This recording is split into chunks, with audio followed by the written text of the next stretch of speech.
Hi friends and dear students, I am Ashok Kumar Sharma, the chairman of People Welfare Foundation and the director of AK Study Center. Today I would like to discuss on a topic that is the Sahnai of Ustad Bismillah Khan. It is for class 9 English medium students. The Sahnai of Ustad Bismillah Khan.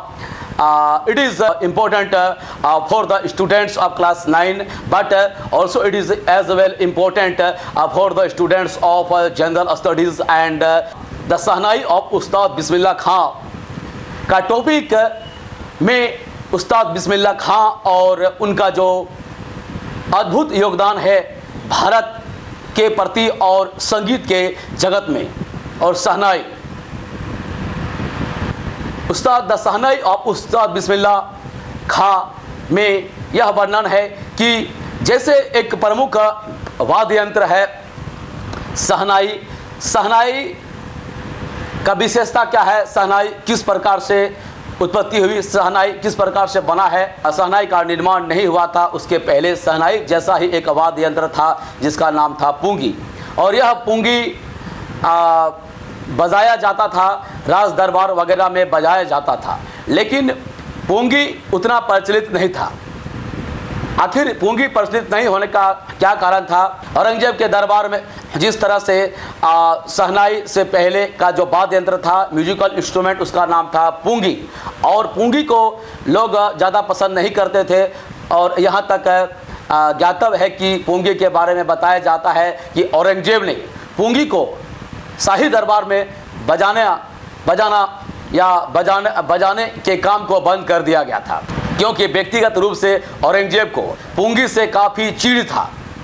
ये अलग वाली बात है कि संगीत से चिढ़ होने का क्या कारण था, तो इसका जो है जानकारी हमें इतिहास में डिटेल्स में मिलेगा। तो अभी हिस्ट्री में हम नहीं जा रहे हैं, अभी हम लोग क्लास 9 के इंग्लिश का चैप्टर के पर्सपेक्टिव से ही डिस्कस करेंगे। तो फिलहाल अभी यही समझेंगे कि यह जो पुंगी या सहनाई जो वाद्य यंत्र था, मतलब म्यूजिकल इंस्ट्रूमेंट, इससे औरंगजेब बादशाह, मुगल बादशाह जो थे, उनको चिढ़ था, क्योंकि इनका जो ध्वनि बहुत ही कर्कश और बहुत ही बेसुरा होता था और चिढ़ उत्पन्न करता था। इसलिए राज दरबार में बजाने से इसे मना कर दिया गया था, और कहीं भी इसकी ध्वनि सुनने से उसे बहुत परेशानी होती थी। लेकिन यह समस्या पुंगी को बजाने से, राज दरबार में मना कर दिए जाने से कुछ जो पुंगी बजाने वाले पुंगी वादक थे, उनको परेशानी हो रही थी। मुगल दरबार में कुछ नाई हुआ करता था। एक नाई के मन में यह विचार आया पुंगी को किस तरह से सुधारा जाए, इस पर वह सोचा और काम किया। बाद में चलकर वह पुंगी जो रीड से बना हुआ एक वाद्य यंत्र था, म्यूजिकल इंस्ट्रूमेंट, उसमें सुधार किया और उसी प्रकार का एक लंबा खोखला पाइप, एक होलो पाइप लिया और उसमें अब 7 छोटा छोटा होल कर दिया, मतलब 7 सुराग कर दिया। और ये 7 सुराग करने के बाद उसमें फिर अलग अलग उसके माध्यम से, अंगुली को इस्तेमाल करने के माध्यम से उसमें अब स्वरों का परिवर्तन और स्वरों में चेंज करना अब आसान हुआ। और अब पहले से जो कर्कश ध्वनि पुंगी में बहुत ही कर्कश और एक ही प्रकार का ध्वनि निकलता था, अब जब यह सहनाई एक पुंगी से हटकर एक दूसरा वाद्य यंत्र बना, तो इसका ध्वनि कुछ बेहतर हुआ, कुछ मधुर हुआ और लोगों को पसंद आया और राज दरबार में पसंद आया। तो इस म्यूजिकल इंस्ट्रूमेंट जो बाद में चलकर इसका ही नाम सहनाई पड़ा। तो सहनाई इसका नाम पड़ने का कारण क्या है? सह ये शब्द है जो शाह से आया है। शाह का मतलब होता है राजा, शासन करने वाले लोगों को बोलता है शाह। तो ये शाह से शह शब्द आया, और चूंकि वह जो वाद्य यंत्र था किसी नाई ने उसे सुधार किया था, नाई ने बनाया था, इसीलिए उस नाई, पहला शब्द शाह से सह और नाई से एक शब्द आया नाई, तो सह नाई, सह जोड़ नाई, सह और नाई का शब्द मिलकर सहनाई बना। और उसके बाद से उस वाद्य यंत्र का नाम सहनाई पड़ गया। अब ये सहनाई धीरे धीरे इसका प्रचलन बढ़ने लगा, पॉपुलरिटी बढ़ा। तो यह सहनाई का जो प्रयोग है, इस्तेमाल, पहले इस सहनाई के बारे में धारणा ऐसा था कि सहनाई का जो धुन है, सहनाई एक पवित्र चीज़ है, शहनाई का धुन एक पवित्र चीज़ है और एक पवित्र माहौल उत्पन्न कर देता है। इसीलिए पहले पहले शहनाई को विशेष करके मंदिरों में बजाने का प्रचलन था और कुछ शादी विवाह में ही बजाने का प्रचलन था, या यूँ कहें कि मंदिरों में और विशेष करके शादी विवाह तक ही शहनाई बजाने का प्रचलन सीमित था। लेकिन बाद में कालांतर में चलकर एक ऐसा व्यक्तित्व उभरे भारत के धरती पर जिन्होंने इस शहनाई के परिभाषा को ही बदल दिया और इस शहनाई का जो परिचय था, जो इसका काम था, इसके काम को ही पूरा चेंज कर दिया। वो व्यक्ति थे उस्ताद बिस्मिल्लाह खां। उस्ताद बिस्मिल्लाह खां जिनका जन्म भारत के बिहार प्रांत में हुआ था। उस्ताद बिस्मिल्लाह खां जो भारत के बिहार प्रांत के रहने वाले थे। बिहार में एक डुमराव नाम का जगह है जहां उस धरती से ही उस्ताद बिस्मिल्लाह खां उत्पन्न हुए हैं। ऐसा कहा जाता है कि उस्ताद बिस्मिल्लाह खां जब जन्म लिए थे और बचपन से ही उनके घर में संगीत का माहौल था, या यूँ कहें कि उनके उस्ताद बिस्मिल्लाह खां के पिता ही शहनाई वादक थे। राजाओं के, रजवाड़ों के या और जो शासक थे, बिहार के कुछ शासक थे, बिहार के जो शासक थे, उन शासक के दरबार में शहनाई बजाने का काम करते थे, शहनाई बजाते थे, शहनाई वादक थे। उस्ताद बिस्मिल्लाह खां के पिता भी शहनाई वादक थे और उस्ताद बिस्मिल्लाह खां के दादा भी शहनाई वादक थे। यहाँ तक उस्ताद बिस्मिल्लाह खां के परिवार वाले, बहुत सारे परिवार वाले भी जो शहनाई वादक थे और संगीत घराने, संगीत का गाना और बजाना करना उनका पारिवारिक पैसा था। उस्ताद बिस्मिल्लाह खां का चाचा भी एक शहनाई वादक थे और उस्ताद बिस्मिल्लाह खां बाद में चलकर ऐसा बताया जाता है कि जब उस्ताद बिस्मिल्लाह खां 4 वर्ष के हुए, जब उस्ताद बिस्मिल्लाह खां 4 वर्ष के हुए तो उनके माताजी ने उस्ताद बिस्मिल्लाह खां को उनके चाचा जी के यहाँ उस्ताद बिस्मिल्लाह खां को ले गए थे। उनके चाचा जो बनारस में रहते थे, तो वहाँ पर उस्ताद बिस्मिल्लाह खां अपने बचपन में 4 साल के अवस्था में अपने चाचा को शहनाई वाद्य यंत्र पर रियाज करते हुए, उसे वाद्य शहनाई को बजाते हुए देखा तो काफ़ी प्रभावित हुए। इस प्रकार से अब उस्ताद बिस्मिल्लाह खां रोज़ ही अपने चाचा को शहनाई बजाते हुए देखता था और सुनता था बहुत ही ध्यान से, और अपने चाचा को अब वे फॉलो करने लगा कि किस प्रकार से शहनाई बजाता है। और फिर उसके बाद शहनाई का ज्ञान अपने चाचा से लेने लगा और शहनाई पर भी वह रियाज घंटों जो प्रैक्टिस करने लगा। शहनाई वाद्य यंत्र को बजाने में जब काफ़ी सिद्धहस्त हो गए, तब उस्ताद बिस्मिल्लाह खां को इतना नॉलेज हो गया शहनाई के बारे में और शहनाई के संगीत में, तब उस्ताद बिस्मिल्लाह खां ने शहनाई को अब जो पहले प्राचीन उसके पहले जो केवल मंदिरों और विवाह तक ही शहनाई सीमित था, अब शहनाई पर उन्होंने रागों में शहनाई को ढालना स्टार्ट किया और शहनाई को अब राग में कैसे बजाया जाए, राग पर किस तरह से आधारित करके उसको किस तरह से रिदम में स्वर को बांध कर बजाया जाए। तो राग का प्रचलन अब पहला बार उस्ताद बिस्मिल्लाह खां ने ही शहनाई को किया और रागों में ढालने पर इस प्रकार का विकास होने के बाद अब शहनाई का प्रचलन और प्रयोग अब और भी ज़्यादा पॉपुलर हुआ और ज़्यादा बृहद पैमाने पर होने लगा। जिस समय सेकेंड वर्ल्ड वॉर से 1 वर्ष पहले अर्थात 1938 में इलाहाबाद में AIR ऑल इंडिया रेडियो का स्थापना किया गया और ऑल इंडिया रेडियो में जब उस्ताद बिस्मिल्लाह खां ने अपना परफॉर्मेंस शहनाई को बजाया तो काफ़ी लोगों ने, ऑल इंडिया रेडियो ने उस्ताद बिस्मिल्लाह खां का परफॉर्मेंस और उसके संगीत को बहुत ही ज़्यादा सराहना किया और काफ़ी पॉपुलर हो गए।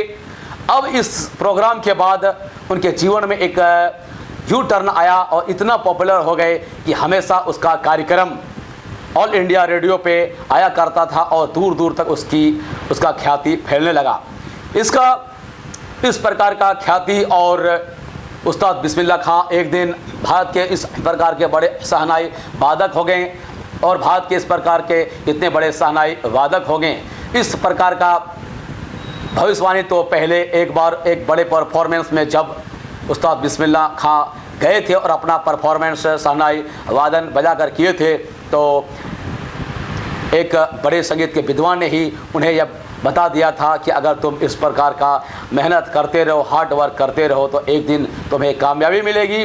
और यह कामयाबी का जो U turn all India radio खोलने के बाद आया। शहनाई, उनके जो है वाद्य, उनका म्यूजिक, उनका धुन से इस प्रकार से पॉपुलर हुए संपूर्ण भारत, चाहे वह मुंबई हो, चाहे वह किसी भी स्टेट हो से लेकर दुनिया के तमाम बहुत सारे देशों में, दुनिया के बहुत सारे देशों में बहुत पॉपुलर हो गए। चाहे वह पाकिस्तान हो, चाहे वह अफगानिस्तान हो, चाहे वह अमेरिका। इस प्रकार का अनोखा योगदान करने के कारण भारत सरकार ने उस्ताद बिस्मिल्लाह खां को भारत रत्न से सम्मानित किया। इसके अलावा भी उस्ताद बिस्मिल्लाह खां को बहुत सारे उपाधियां भारत सरकार से मिला, जिसमें से पद्मश्री, पद्म भूषण, इस प्रकार का बहुत सारे उनको उपाधियां भारत सरकार से मिला। और अनगिनत पुरस्कार भारत में, विदेशों में और भी कई देशों में मिला। उस्ताद बिस्मिल्लाह खां का पहला जो विदेशी दौरा था जो संगीत में योगदान देने के लिए, तो वह अफगानिस्तान था। अफगानिस्तान में पहला विदेश का दौरा उस्ताद बिस्मिल्लाह खान ने किया है। और इस चैप्टर में भी एक क्वेश्चन आता है, पूछा जाएगा कि उस्ताद बिस्मिल्लाह खान सबसे पहले कौन सा देश गए थे अपना म्यूजिकल परफॉर्मेंस करने के लिए, कौन सा पहला विदेश जो विजिट किए थे, तो वह आंसर होगा उसका अफगानिस्तान।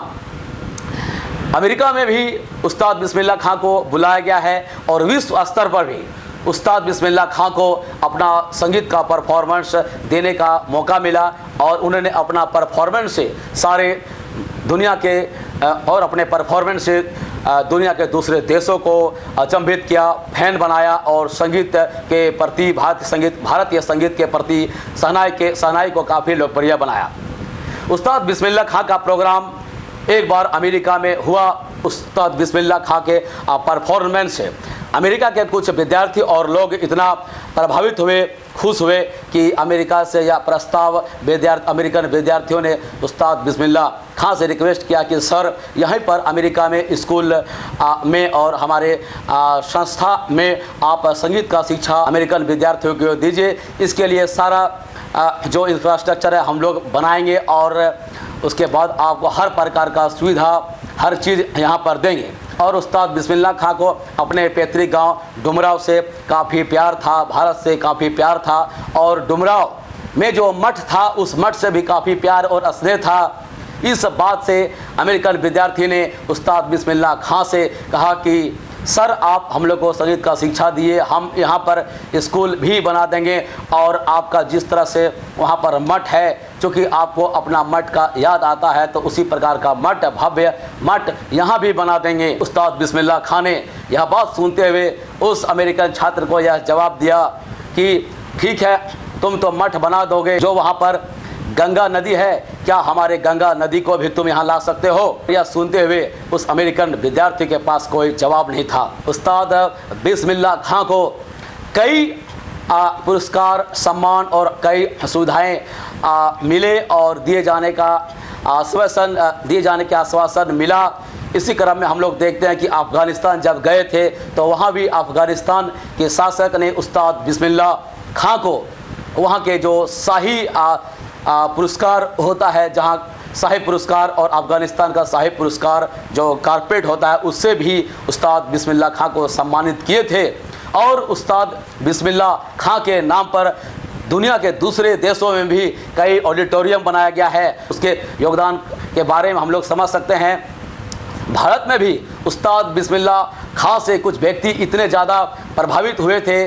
उस्ताद बिस्मिल्लाह खां के शहनाई ने भारत के जो है फिल्म जगत, जो बॉलीवुड को भी प्रभावित किए हैं। भारतीय फिल्मी हस्ती, फिल्मी जगत के, बॉलीवुड के एक जो फिल्म निदेशक हैं, इतना प्रभावित उस्ताद बिस्मिल्लाह खां से हुए थे, अपने एक फिल्म का नाम ही रख दिया गूंज उठी शहनाई। और इसके अलावा भी बहुत सारे कंपोजिशन, जैसे देख सकते हैं एक कंपोजिशन है दिल का खिलौना ही टूट गया। तो कहने का मतलब है, जब उस्ताद बिस्मिल्लाह खां कहीं बाहर में रहते थे, तो उस्ताद बिस्मिल्लाह खां जब दुनिया के दूसरे देशों में रहते थे तो भारत के बारे में सोचते थे। जब वह मुंबई में रहते थे तो अपने गांव के, बिहार के बारे में सोचते थे, और जब वहां पर अपने गांव आते थे तो डुमराव के बारे में उसे वो उसके बारे में सोचा करते थे। तो उस्ताद बिस्मिल्लाह खां को काफ़ी प्रेम अपने पैतृक निवास से भारत से रहा है और भारत के प्रति एक अगाध देशभक्ति और सम्मान का परिचय दिया है। इसके अलावा संगीत के जगत में एक वृहत अद्भुत योगदान उन्होंने दिया है। पुंगी से शहनाई बना और शहनाई को फिर उन्होंने आगे ले गया। शहनाई को रागों में ढालने का श्रेय उस्ताद बिस्मिल्लाह खां को है। फिर जब भारत आज़ाद होता है 15 अगस्त 1947 में, तब जब पहला भारत की आज़ादी का जश्न जब भारतवासी मना रहे थे, भारत के टॉप लीडर्स मना रहे थे दिल्ली में, दिल्ली के लाल किला से, तब उस समय भी संगीत बजाने का सौभाग्य शहनाई वादक उस्ताद बिस्मिल्लाह खां को प्राप्त हुआ। शहनाई के माध्यम से आज़ादी का जश्न मनाया सारे देशवासियों के साथ मिलकर और वहाँ पर लाल किला से शहनाई बजाया। जब शहनाई लाल किला से बजा रहे थे तो वहाँ महात्मा गांधी, पंडित जवाहरलाल नेहरू भी थे उस अवसर पर, और जो संगीत उन्होंने लाल किला से बजाया वहाँ राग काफ़ी को बजाया। राग काफ़ी क्या है, जो संगीत के विद्यार्थी नहीं हैं उन्हें समझने में परेशानी होगा, लेकिन आप इसे जानिए। बहुत सारे विद्यार्थी कह सकते हैं क्या राग काफ़ी ताफ़ी क्या है, इसको क्यों याद करें। तो आप अगर समझ नहीं रहे तो फिर भी याद कर लीजिए राग काफ़ी, या बाद में आपको बहुत काम आने वाला है। यह राग का प्रकार होता है, बहुत सारे राग होते हैं, राग काफ़ी, राग तोड़ी, राग यमन, राग भैरवी, भैरव, राग तिलक कामोद, राग इस प्रकार राग कल्याण, बहुत प्रकार के राग होते हैं। उसी प्रकार का एक राग है, अलग अलग स्टाइल होता है, स्टाइल ऑफ सिंगिंग ये राग होता है। तो ये राग काफ़ी लाल किला से बजाए थे। तो ये क्वेश्चन भी पूछा गया इस क्वेश्चन में कि किस प्रकार का राग था, तो काफ़ी राग था। तो इस प्रकार से हम देखते हैं कि ये सब सारा चीज़ यहाँ पर है, यही सारा इसका कॉन्सेप्ट है। तो किसी प्रकार का आंसर इसको जाने से दिया जा सकता है। इस प्रकार से देखते हैं कि उस्ताद बिस्मिल्लाह खां का योगदान काफ़ी अद्भुत है। संगीत के एक महान हस्ती होने के साथ ही एक इस प्रकार का जो महान देशभक्त का भी परिचय और अपने देश के प्रति श्रद्धा और देशभक्ति का जो उन्होंने परिचय दिया है वो अद्भुत है। यह प्रेरणा का स्रोत है संगीत के विद्यार्थियों के लिए, संगीतज्ञों के लिए और हर प्रकार के व्यक्तियों के लिए, विद्यार्थियों के लिए और हमारे देश के नागरिकों के लिए। इस वीडियो में इतना ही। Thank you very much watching AK Study Center and being with us. I am Ashok Kumar Sharma, the chairman of People Welfare Foundation and the director of AK Study Center. Still you did not subscribe our YouTube channel, then please must subscribe our YouTube channel AK Study Center and share channel's link to other students so that also other students can get benefit from us. Thank you very much. Jai Hind.